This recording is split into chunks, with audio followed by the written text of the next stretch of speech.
Hey guys, and welcome to another episode of Zenith Gymnastic Bodies Puerto Rico. In this third episode, we're going to be covering in the How to Develop Core Strength series. We're going to be focusing on this episode on the obliques, and how it may be the missing link in your core and hip strength. So there's actually something really cool that happens when they do protocols on how to rehabilitate your body. And essentially it goes the following way. We're doing the core, so let's keep things consistent. And okay, so here we have the pelvis. And like I discussed in an earlier episode, we have the ribs, or they end somewhere around there. I'm a terrible artist. Anyway, here on the side of our body, as you can see from those lines, are the obliques, and then here in the middle are the abdominals, right, guys? Okay, so if we were to, oh god, this looks terrible.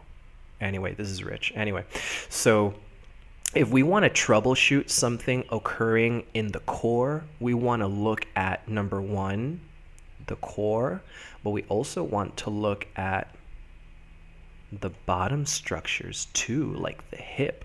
So if we were going to troubleshoot what is going on at the knee, we would verify what is going on in the calf and in the foot.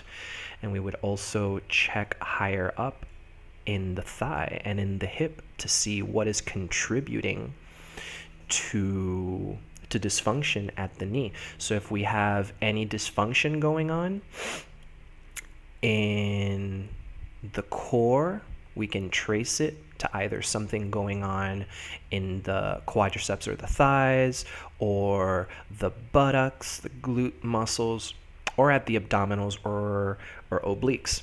Since I made these videos with that type of protocol in mind, the core series of episodes is going to focus on the exercises that we need to do to rehabilitate our, oh man, that looks terrible. We're going to be doing some exercises that rehabilitate our core.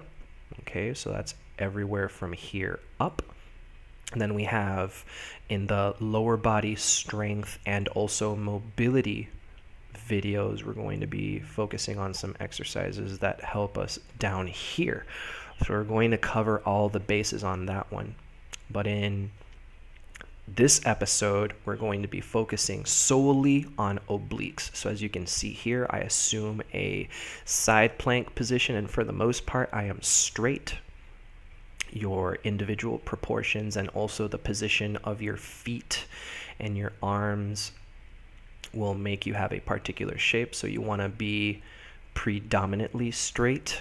As you can see here, I am twisting. I am looking behind me instead of focusing so much on making the elbow touch the floor. I am essentially looking straight. I twist and I look backwards. That's what I'm going to be focusing on in this exercise. Keeping my hips in level with my body and looking behind me. I'm going to be doing that on the left side and on the right side. So here I am turning with my legs towards the camera so you guys can see how I hold my body straight and how it looks like when I twist from that angle. As you can see, it's mostly a trunk rotation, not so much at the hips, and the hips aren't sagging or twisting around like I'm moving them right now. All right, so that's been essentially the twist. So to focus on supercharging our core strength, we're going to be focusing on these two movement patterns.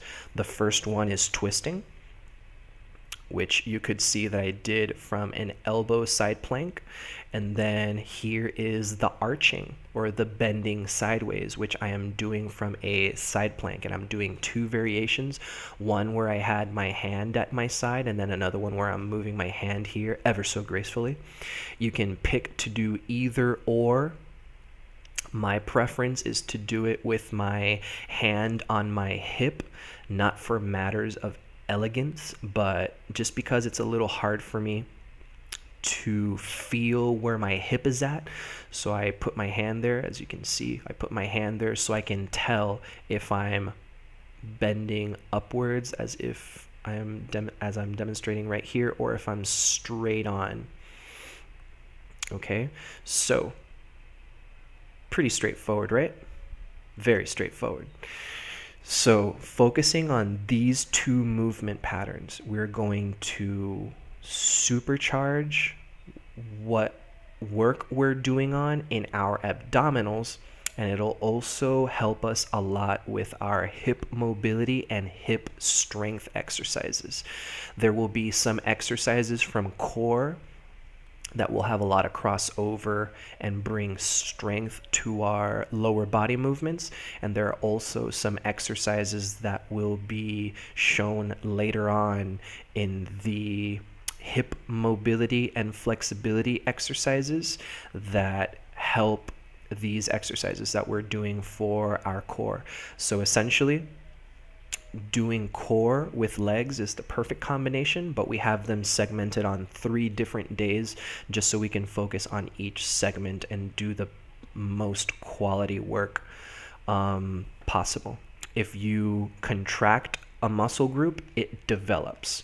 If you're too tired from either doing intense exercise or from doing exercise too frequently, our recommendation is that you segment them out so you can have enough time to rest and recover. Okay, so I hope that information was helpful for you in attaining your fitness goals. And in the next episode, we're going to be covering core and spine mobility and flexibility. So stay tuned, and we'll see you on the next episode.